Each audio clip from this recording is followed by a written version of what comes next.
Tonight on Y News. 11 committee chairmanship positions are declared vacant in the lower house of Congress. The Commission on Appointments approves the ad interim appointment of Education Secretary Leonor Briones. Mighty Corporation signifies its readiness to pay 3 billion peso tax to the government over fake tax stamps in its cigarette products. Overseas Filipino workers will soon be exempted from paying airport terminal fees. The National Water Resources Board assures the public of enough water supply for the coming dry season. And the PNP responder celebrates after winning Game 2 of the UNTV Cup Season 5 Best of 3 Final Series. Y News begins now. From the UNTV News and Rescue Command Center, this is Y News with Angelo Castro III and Darlene Basingan. Good evening. Vice President Leni Robredo hits anti-drug war of the Duterte administration in its international community. Meanwhile, Rosalie Cos will tell us why. Vice President Leni Robredo hits the anti-drug war of the Duterte administration. In a video message prepared by her office last month, which is scheduled to be played in the annual meeting of the United Nations Commission on Narcotics Drug in Vienna, Austria on March 16, VP Robredo said it is comforting to know that the international community and the human rights advocates are watching over the increasing number of alleged extrajudicial killings in the Philippines. In some areas in Manila where poverty is rampant, residents tell us that communities are rounded up in places like basketball courts. People are told that they didn't have any right to demand for search warrants because they were squatters and did not own the properties on which their houses were built.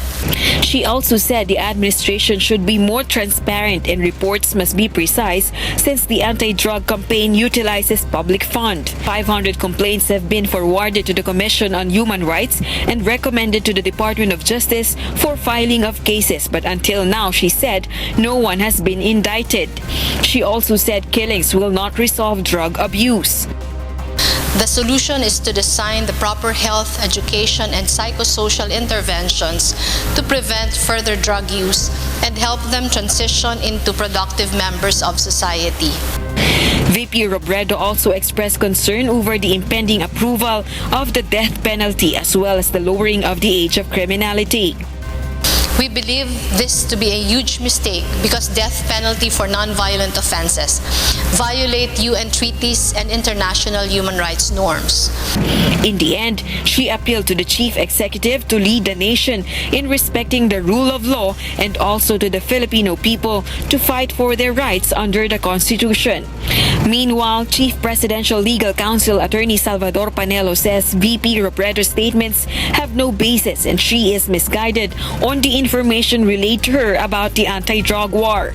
So Attorney Panelo appealed to the Vice President to study further what is the reality in the anti-illegal drugs operations. I think the Vice President, I'm sorry to say, has been misled, has been misinformed, and has been misguided on the information she has received. No, we can only appeal to the Vice President's sense to study more and to listen more to what is the reality on the ground.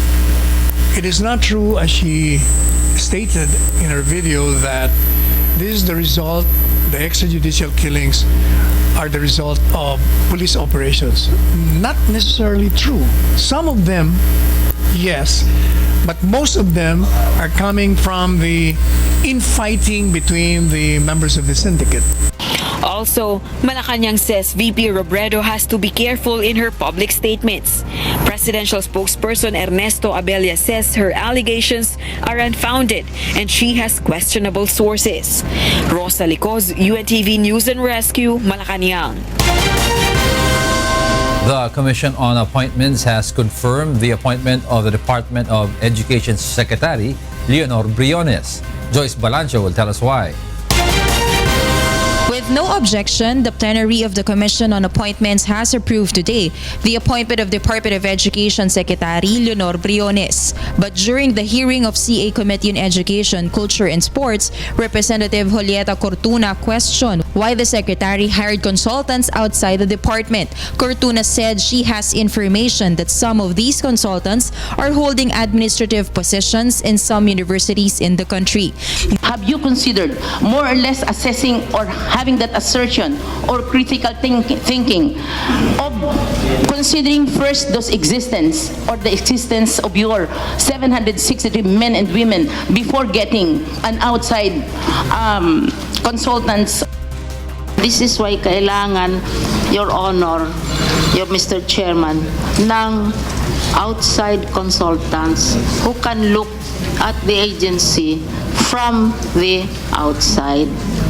Kasi halimbawa, kung may problema sa loob, you also get the answers. Pero nakakatulong yung mayroong ibang nasa labas na mga eksperto.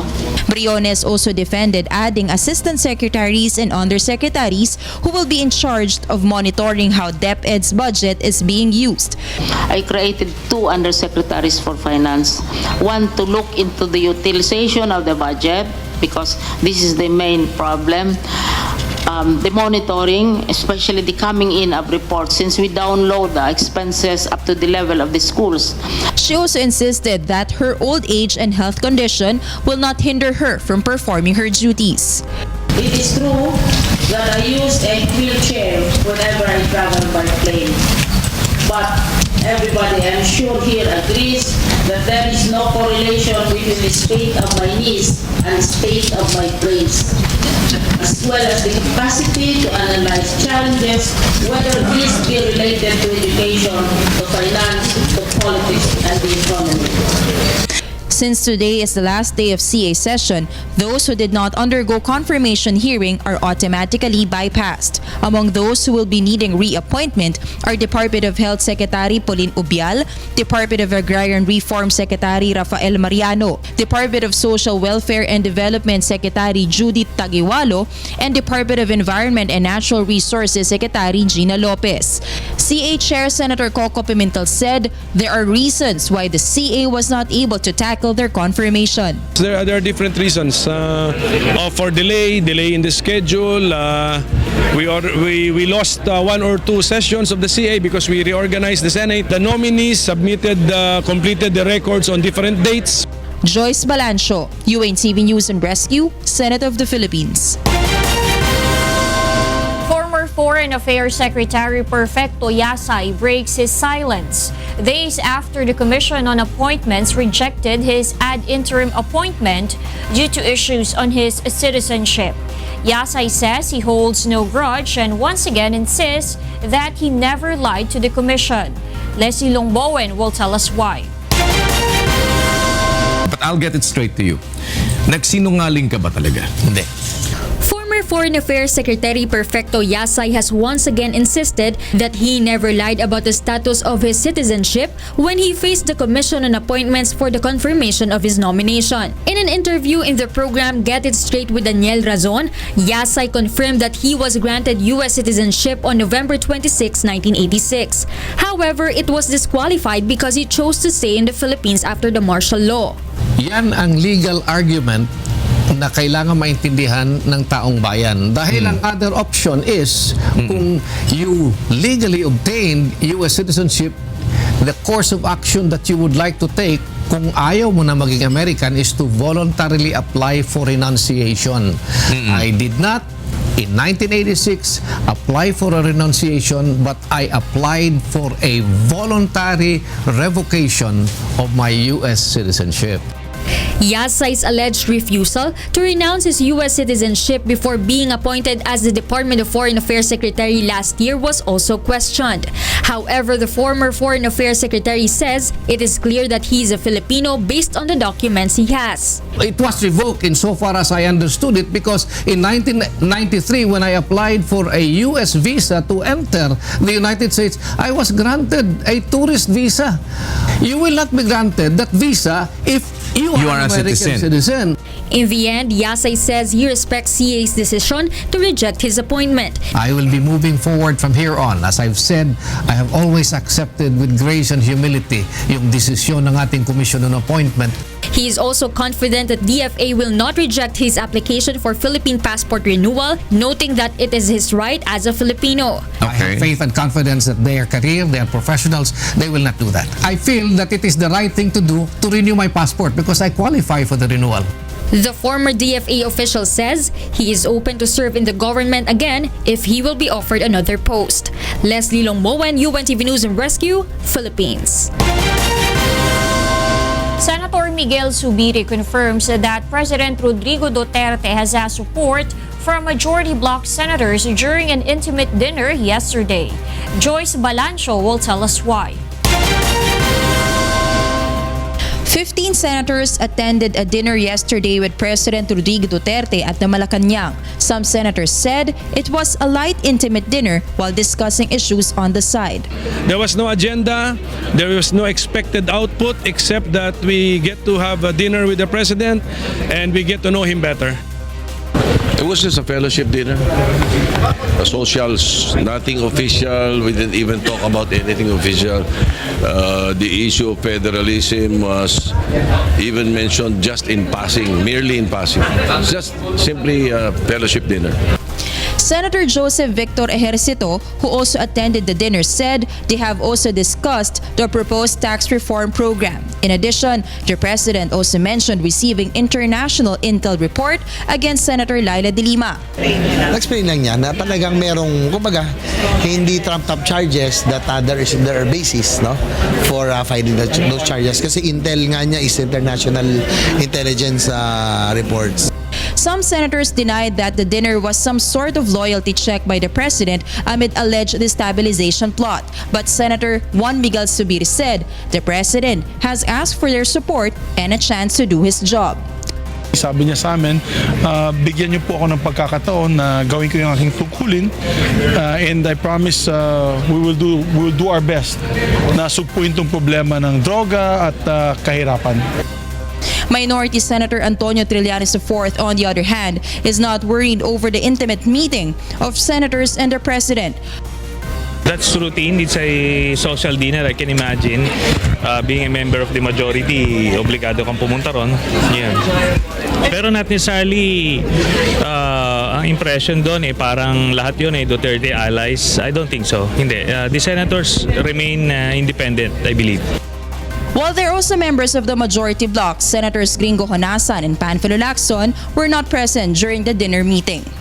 Joyce Balancho, UNTV News and Rescue, Senate of the Philippines. The Bureau of Customs has suspended the import permit accreditation of the cigarette manufacturing company Mighty Corporation. Aiko Miguel will tell us why. The Bureau of Customs suspended Mighty Corporation's privilege to import materials and tobacco products. This came after the BOC issued a preventive suspension order on the customs accreditation of the Mighty Corporation due to violations of some regulations of the agency. It can be recalled that last month, the BOC seized cigarette products with fake tax stamps at the warehouses of Mighty Corporation in Zamboanga City, General Santos City, and San Simon, Pampanga. Unang-una yung Senate report. Ito ay official document na galing ng Senado.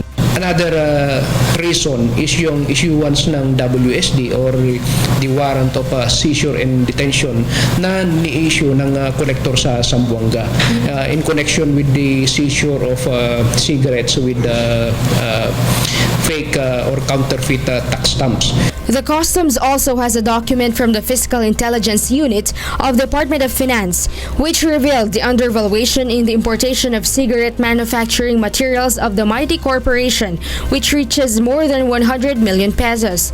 The BOC says there is a need for a thorough investigation to determine the amount in duties and taxes the Mighty Corporation has to pay. The agency had also issued a preventive suspension order against Mighty Corporation in January 2014 in connection with the customs bonded warehouse privileges of the said firm. These records would show, it would appear na January 2014, ito na inisyon time pa ni Commissioner Sibilia. And from that time on, wala silang attempt of any request or motion for reconsideration perhaps to lift that preventive suspension. The BOC is now waiting for the management of the Mighty Corporation to respond to the allegations. We are giving the Mighty Corporation the privilege or the right to have also the legal remedies para for the possibility of restoring their accreditation privileges. So possible na mag-file din sila ng motion for reconsideration. UNTV tried to get the side of the Mighty Corporation. However, it refused to comment on the matter. Aiko Miguel, UNTV News and Rescue, Bureau of Customs. Mighty Corporation is said to have compromised with the government and is ready to pay a tax of 3 billion pesos regarding the issue of fake tax stamps in its cigarette products. Justice Secretary Vitaliano Aguirre II says the company has already written a letter to President Rodrigo Duterte signifying the company's intention to follow any process because it already wants to resume its operations. He adds that it is allowed under the tax code, but a tax evasion case has to be filed against the company first before it can bargain with the government. Mighty Corporation only asked to make its mode of payment of excise tax liabilities installment. At alam din naman natin na sinabi ni Presidente na siya ay okay na sa kanya kung magbabayad ng 3 billion ang Mighty para gamitin sa isang 1 billion hospital sa Tawi-Tawi, 1 billion hospital sa Sulu, and 1 billion additional funds ng Mary Johnston Hospital ng Tondo. At present, NBI is already preparing for a case against the company, and the Department of Justice has issued a lookout bulletin order to other officials of Mighty Corporation. House Speaker Pantaleon Alvarez has decided to pursue the reorganization of majority members with leadership positions who voted no to the death penalty reimposition bill when Congress resumes its sessions in May. Nel Maribuhok is in Quezon City to tell us why. Live. Yes, Nel, go ahead. 11 chairmen of committees from House Majority Group were removed from their post after voting no for the passage of the death penalty reimposition bill. Mr. Speaker, I move that we declare the positions of the chairperson of the following committees vacant. These include Representatives Vilma Santos of Civil Service and Professional Regulation, Siti Hataman of Muslim Affairs, Committee on Natural Resources of Baimuna Representative Carlos Zarate, Representatives Mariano Velarde of Overseas Affairs, Kakabagaw of People Participation, Emi De Jesus who handled Poverty Elevation, Antonio Quino of Public Information, Christopher Belmonte of Land Use Special Committee, Evelina Escudero of Basic Education. Also remove are Representatives Emeline Aglipay Villar of Women and Gender Equality and Dindina Abad of Government Reorganization who are absent during the plenary voting. Also, Pampanga Congresswoman Gloria Macapagal Arroyo is removed as Deputy Speaker for Central Luzon. In a statement, Congresswoman Arroyo said despite what happened, he will continue to support President Duterte. Meanwhile, Makabayan Black said they will assess the situation for their next move. Amongst all vacated posts, only the Committee on Basic Education had a replacement today, that is Cebu Representative Ramon Turano. Diego? Yes, thank you, Nel Maribuhok, reporting live from Quezon City. House Speaker Pantaleon Alvarez considers as the lower house's biggest accomplishment so far is the passage of the death penalty reimposition bill. The House leader says among the priorities of the lower house in its resumption of sessions in May will be the 2018 budget, the administration's comprehensive tax reform package, and the proposed lowering of age of criminal liabilities. Speaker Alvarez is open to a compromise agreement to raise to 12 years old from the originally proposed 9 years old the age of criminal liability. Pag-uusapan pa namin. But you're open. Hinihingi ko yung proposal nila nung yung draft ng bill na gusto nila. They're open. Today is the last day of sessions in the lower house of Congress as the Solons take an almost 2-month summer break. Complaints against the so-called police scalawags continue to pour in the headquarters of the newly formed Philippine National Police Counterintelligence Task Force, or CITF. Lea Ilagan will tell us why. CITF spokesperson Police Chief Inspector Jewel Nicanor says that in more than 1 month since the operation of the Philippine National Police Counterintelligence Task Force, or CITF, began, they have already received 3,279 complaints via text messages, while the maximum number of calls they receive and walk-in complainants they accommodate in a day is 3. Many of the complaints are about robbery and extortion of motorists. Nicanor clarifies that its complaint undergoes thorough assessment to ensure that none of it is a form of harassment against cops. Upon receipt po ng mga SMS complaint, meron po tayong dedicated team to screen yung mga pumapasok ng mga SMS if it is actionable or not. If actionable, we deploy our personnel to validate the information. The CITF had already conducted 7 operations where operatives caught several suspects who are now facing criminal charges before courts and administrative cases before the Directorate for Investigation and Detective Management, or DIDM, of the PNP. Yung mga kaso na sinasampa natin ranging from robbery, extortion, illegal arrest, and violation of RA 3019 or Anti-Graft and Corrupt Practices Act, violation of RA 6713 or the Code of Conduct and Ethical Standards for Public Officials. The CITF has once again called on the public to immediately report rogue cops to its hotline number and Facebook account.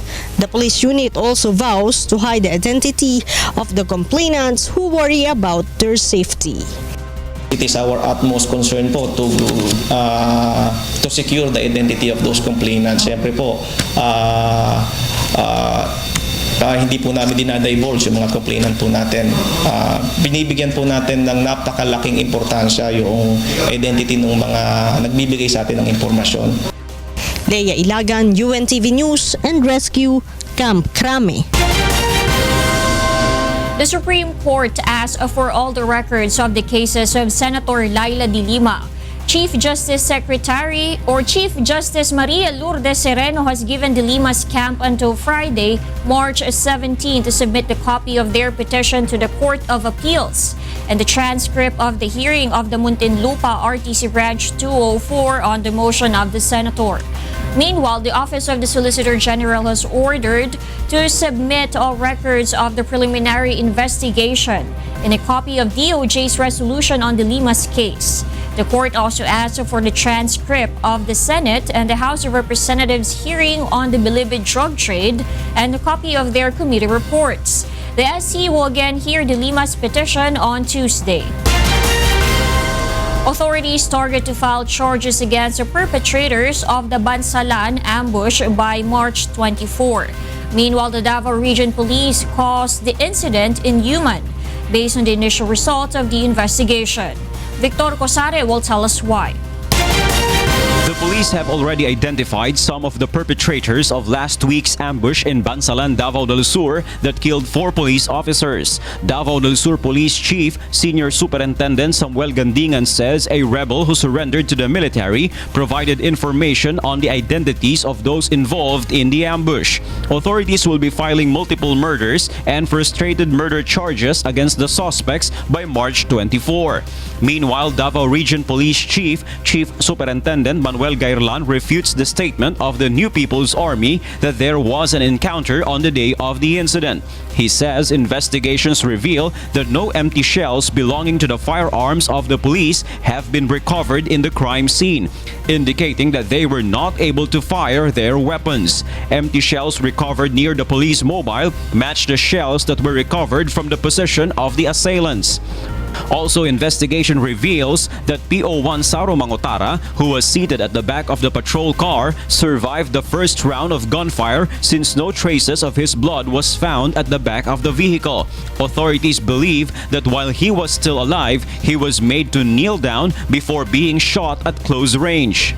Kapag mas mataas yung tumira sa kanya, tinira talaga siya ng nag-exit dito sa kilikili niya.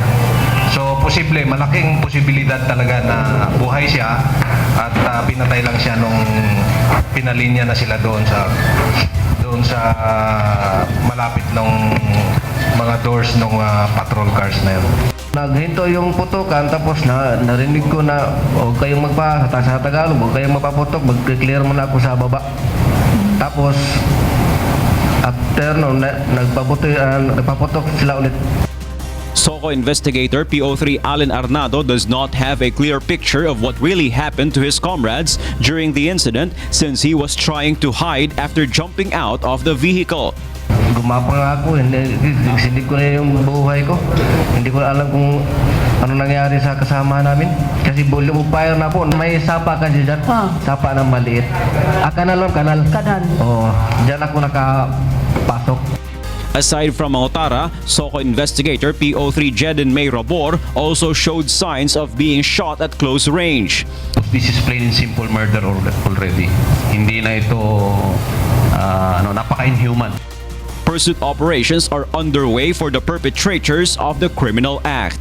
Victor Cosare, UNTV News and Rescue, Davao City.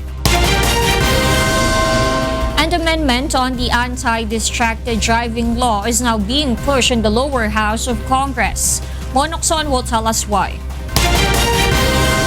A proposed bill seeking to expand the list of restricted activities while driving on the road is now being pushed in the lower house. In the original version of the anti-distracted driving law, restrictions are limited to using gadgets such as cell phones and electronic devices while driving. But in the proposed amendment, non-electronic devices are suggested to be included. If the amendment passes, use of any gadget that may impede the ability of the driver to hear ambient sounds, such as earphones or headphones, will be prohibited. Using or holding any other device or object which limits or prevents the use of the sense of sight or hearing and the use of one or both hands or feet in a moving or idle in the road will be prohibited.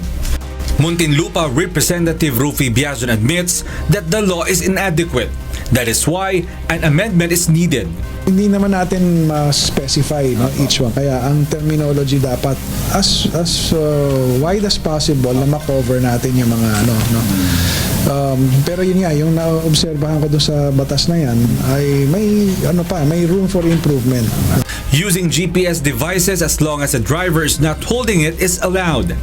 Using a cell phone by a motorist or in an ambulance during emergency cases is also allowed. Meanwhile, a motorist group wants to take advantage of the revisions to ease some provisions in the law. Kung gagawa rin lang naman sila ng amendment, so include na nila yung pagluwag naman pagka the vehicle is not in motion. Like for example, sa traffic light, stop. So, pwede siguro yun. The Metropolitan Manila Development Authority will be the one to implement the law together with the Land Transportation Office and the PNP Highway Patrol Group. The MMDA will use hundreds of CCTV to catch violators. A 5,000 fine will be imposed on the first offense, 10,000 pesos for the second offense, 15,000 pesos for the third offense plus suspension of license, and 20,000 pesos for the final offense plus cancellation of license. Mon Hokson, UNTV News and Rescue, House of Representatives. Overseas Filipino workers on international flights will no longer have to pay airport terminal fees starting April 30. John Nano will tell us why. Overseas Filipino workers who will personally purchase plane tickets at all ticketing offices or travel agencies will no longer have to pay 550 pesos for terminal fee starting April 30 of this year. Meanwhile, terminal fee exemption for all OFWs buying plane tickets online will take effect on the 30th of July. This after the Manila International Airport Authority, Civil Aviation Authority of the Philippines, and 40 airline companies signed the agreement that would exempt OFWs from paying terminal fees. OFWs will just need to present their overseas employment certificate or valid employment contract and recent payslip upon their check-in at the airport before departure. This will serve as a proof of their working status as an overseas Filipino worker. Meanwhile, MIAA is still giving terminal refunds to OFWs who paid during the previous management of MIAA. OFWs will just have to coordinate with the accounting section of MIAA and present the necessary documents like boarding pass and copy of overseas employment certificate. Wala tayong prescription pag hindi ho na-refund, pwede ho nilang pumuntahan ng aming opisina, pwede ho nilang i-refund yung mga dati ho nilang nagamit at hindi ho na-refund pag alis ho nila. Some airline companies admit such a move would affect their revenue, but agree that it is of utmost importance for them to provide passengers with the benefits they deserve. There's a reduction in revenue. No? But ang importante is the government was able to fix the problem. No? Konting sacrifice lang on the part of the airline and also on the part of the passengers. No? But in the end, it's for the benefit of the riding public. No? OFWs and labor rights groups are thankful to the government's new policy, saying it would give Filipinos working abroad a huge convenience. Sobrang regalo talaga ito sa mga OFWs. Ito ay isang pagtatama. At least, di ba, makakaano na kami, ginhawa-ginhawa, wala nang iisipin, ay, magbabayad pa wala kami, yung ganun. Di masaya din, di ba, at least may pagbabago. John Nano, UNTV News and Rescue, Pasay City. Senator Antonio Trillanes IV has filed a resolution asking the Senate Committee on National Defense and Security and other appropriate committees to look into the alleged agreement between the Philippines and China after President Rodrigo Duterte allowed China to conduct surveillance operations in BENHAM Rise. The senator said the investigation will lead to remedial legislation to uphold the country's sovereignty on BENHAM Rise, being part of the exclusive economic zone of the country. We need to investigate kung ano ba talaga yung agreement ni President Duterte with the Chinese officials kasi sinabi niya meron daw agreement kaya nandoon yung mga surveillance vessels sa BENHAM Rise. So delikado yan kasi yung BENHAM Rise, walang dispute doon. Talagang exclusive economic zone ng Pilipinas yan at nasa Pacific side yan. So hindi yan pinag-uusapan dapat. The National Water Resources Board assures the public of stable water supply, particularly in Metro Manila during the dry season. Ray Pelayo will tell us why. Angat Dam's water level now is higher than it has ever been in the past 10 years based on the monitoring of the National Water Resources Board or NWRB. The board said Angat level, which is at 206.26 meters as of 6 a.m. today, ensures the stability of water supply in Metro Manila, especially in the coming dry season. Sa tingin po natin, particular lang ngayong summer, ay tingin po natin may seguridad naman ng mga kababayan natin, lalo na sa Metro Manila, kung pag-uusapan ay yung supply ng tubig para sa taong ito. But the NWRB also reiterates the importance of water conservation even if the supply is enough. During the opening of the celebration of World Water Day at Market Taguig, the Department of Environment and Natural Resources highlighted their team Water and Water Waste. They emphasized the importance of water recycling. Pag yung wastewater ho natin na-recycle at na-reuse, ibig sabihin, anong ibig sabihin nito? Mababawasan ho yung waste na na-generate natin, no? At malaking tulong din po yon sa pagmamanis ng ecology at environment. Based on the WHO record, around 2.2 million people die annually due to diarrheal diseases, wherein most victims are children from developing countries. Ray Pelayo, UNTV News and Rescue, Philippines. Coming up, a sperm whale trapped in Shenzhen City awaits a guide back to the deep sea. And the PNP responder celebrates after winning Game 2 of the UNTV Cup Season 5 Best of 3 Final Series. More from Y News after this break.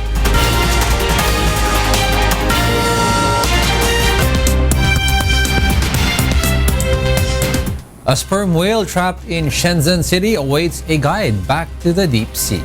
Dulce Alarcon will tell us why. A rescued sperm whale which was trapped in fishing nets in Shenzhen city of South China's Guangdong province is now waiting for further help to be guided back to the deep sea. The sperm whale was found wrapped in fishing nets by several local fishermen on Sunday. They first cut the nets that were entangled in its tail and then called the local fisher administration and the nearby voluntary organizations for help. 6 experienced divers soon arrived and dived underwater to conduct the rescue. The whale panicked and did not relax until it realized that the divers had come to help. It then opened its mouth for the divers to remove the fishing nets wrapped around its teeth. 然后他把嘴张开，因为嘴里面有很多渔网，很大团，然后我们就必须得拽出来嘛，然后就把手伸到他的嘴里，慢慢把从牙齿上把他的渔网拽出来，然后最后我们拽出来以后还有很多缠着，然后我们慢慢一点一点剪，剪到最后都剪开了以后，他就游走了。 Though freed from the fishing nets, the whale is still reluctant to leave, and the rescuers' effort to guide it to the deep sea have failed. According to an expert, it may be because the whale's sonar system has been damaged. 国际上对这种鲸类对抹香鲸这种迷失的方式，他们是用声学的方式把它引导出就深海的地方。但是我们国家在这方面的这个不管是数据啊还是经验都比较缺。The Huizhou Fishery Department currently has taken on the mission from their Shenzhen counterparts to continue monitoring the sperm whale while waiting for help. Dulce Alarcon, UNTV News and Rescue, Anhui, China. Food prices shoot up in UK and the sterling pound begins to devalue. Jovic Bermas will tell us why. As the UK is about to start Brexit process, people in Britain have found food price up in supermarkets. According to reports, the food price has risen a lot since June last year, when the UK decided on the Brexit and the pound began to devalue. Recently I've noticed that they have risen, but by a very small amount. For example, frozen raspberries used to be £2 and have now gone up to £2.50, and that's within the last 2 weeks. And it's a small difference, but it does make a difference overall. The Brexit did have some impact on their daily spending, Balding added. I mean, I'm sure it does have an impact. It's had an impact on everything, so it's terrible. Especially people my age group. Everyone was, and even in London, everyone was completely against Brexit. So yeah, not good, and it definitely had an impact. Yeah. As the price rise was caused by the depreciation of the pound, some of the people thought that the country should depend more on local products rather than on those imported from other countries. Yeah, I think without the Brexit, everyone, including the UK, should do more local food, because it just doesn't make sense to spend so much energy on moving food, especially in a country like England that it's very rich, so it can provide the resources to be local. Jovic Bermas, UNTV News and Rescue, London, United Kingdom.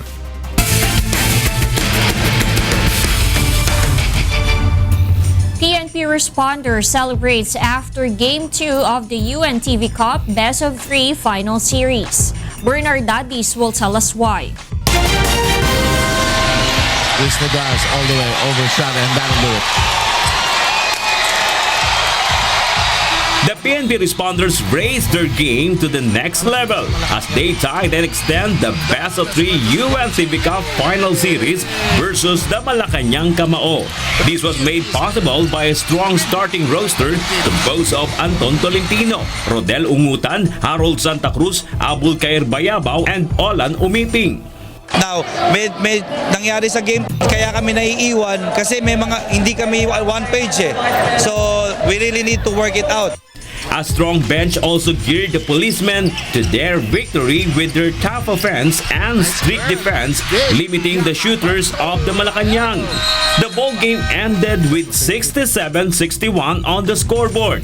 Two-time MVP Olan the Sniper Umiping was hailed as the best player of the game. Siguro sa game 3 medyo ayusin ko and yung mga teammates ko, yung offense namin medyo nadidepensa nila eh. Naka-adjust talaga sila. So kami mag-a-adjust din kami sa depensa. Tapos i-refine namin yung offense namin. The PNP responders is grateful to their supporters, their chosen beneficiaries, the Police Community Relations Group Drug Rehabilitation Program of the Philippine National Police, and to Mr. Public Service Kuya Daniel Rason, who conceptualized the only charitable basketball league on Philippine television, the UNTV Cup. Sa chosen beneficiary, keep on supporting PNP. Sana makuha natin itong gameplay na to. At the same time, maraming salamat din kay Kuya Rason dahil sa league nito. Both teams vow to exert their all-out efforts in their last battle in Game 3 on March 21, Tuesday at the Smart Araneta Coliseum. Bernard Dadis for UNTV Cup Season 5. Those are the reasons behind the news, March 15, 2017. I'm Angelo Castro III. Reasons we delivered to you as they unfold. I'm Darlene Basingan. Because we need to know, we will always ask why. Thank you for watching Y News.